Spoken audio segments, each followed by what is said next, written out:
ಬೆಂಗಳೂರಿನ ಪರಪ್ಪನ ಅಗ್ರಹಾರ ಜೈಲಿನ ಕತ್ತಲ ಕೋಣೆಯಿಂದ ಕೊನೆಗೂ 24 ಜೀವಗಳಿಗೆ ಮುಕ್ತಿ ಸಿಕ್ಕಿದೆ. ಸನ್ನಡತೆಯ ಆಧಾರದ ಮೇಲೆ ಜೈಲಿನಿಂದ ರಿಲೀಸ್ ಆದ ಈ 24 ಕೈದಿಗಳ ಕಣ್ಣೀರ ಹಿಂದೆ ಕರುಣಾಜನಕ ಕಥೆಗಳಿವೆ. ಇಲ್ಲಿಂದ ಹೊರಬಂದ ಒಂದೊಂದು ಜೀವದ ಹಿಂದೆಯೂ ಸಮಾಜವನ್ನ ಬೆಚ್ಚಿ ಬೀಳಿಸುವ, ಮನಕಲುಕುವ ಒಂದೊಂದು ವಿಭಿನ್ನ ಸ್ಟೋರಿಗಳಿವೆ. ವರ್ಷಗಳ ಕಾಲ ಕಂಬಿ ಎಣಿಸಿ ಈಗ ತಪ್ಪನ್ನ ತಿದ್ದುಕೊಂಡು ಸಮಾಜದ ಮುಖ್ಯವಾಹಿನಿಗೆ ಮರಳುತ್ತಿದ್ದಾರೆ.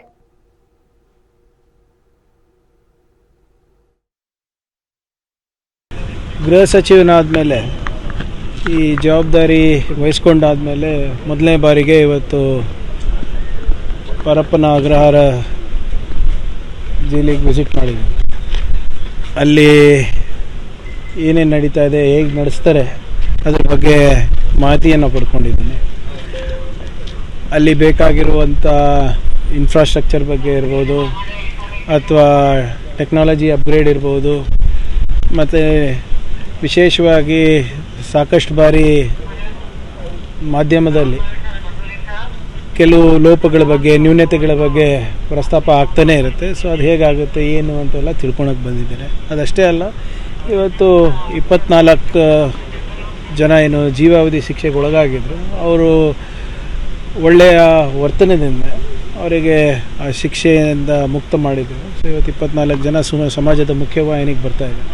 ಸೊ ನಾನು ಕರ್ನಾಟಕ ಸ್ಟೇಟ್ ಕೋಆಪರೇಟಿವ್ ಮಾರ್ಕೆಟಿಂಗ್ ಫೆಡರೇಷನಲ್ಲಿ ಕ್ಲರ್ಕಾಗಿ ಕೆಲಸ ಮಾಡ್ತಿದ್ದಾಗ ನಾನು ನೌಕರಿಗೆ ಹೋಗಬೇಕು, ಹೆಂಡ್ತಿಲಿ ಮನೆಯಲ್ಲಿ ವೇಷವಾಟಿಕೆ ಮಾಡ್ತಿದ್ದು.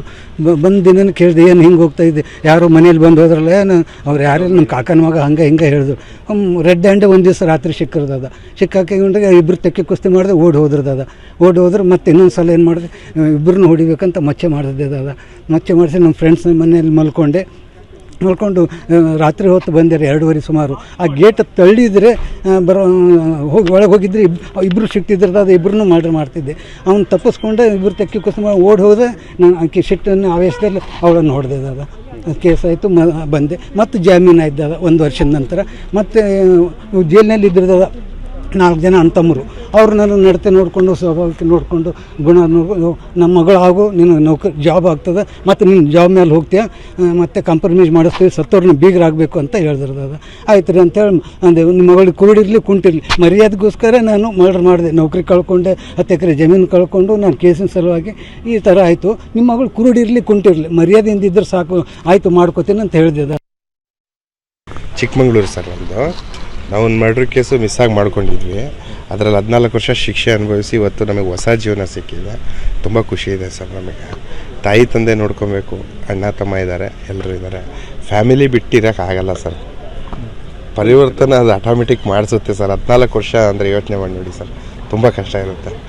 ಮಾಡ್ಕೊಂಡಿದ್ವಿ, ನಮಗೆ ಫ್ಯಾಮಿಲಿ ಕೇಸ್ ಏನಿಲ್ಲ. ಬಟ್ ನಾವು ಇವಾಗ ಎಲ್ಲ ಚೇಂಜಸ್ ಆಗಿದ್ದೀವಿ.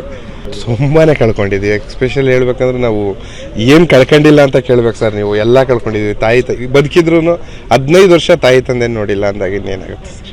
ಹೆಂಡತಿ ಮಕ್ಕಳು ಜೊತೆ ಕರೆಕ್ಟಾಗಿ ಸಂಸಾರ ಮಾಡಿಲ್ಲ. ನಮಗೆ ಒಳ್ಳೆ SP ಸಾಯರ್ ಇದ್ದರು, ಪೆರೋಲ್ ಮಾಡ್ತಾಯಿದ್ರು. ನಾವು ವರ್ಷಕ್ಕೊಂದ್ಸರಿ ಹೋಗ್ತಾಯಿದ್ದು ಬರ್ತಾಯಿದ್ವಿ. ಆದ್ರೂ ಅದೇನು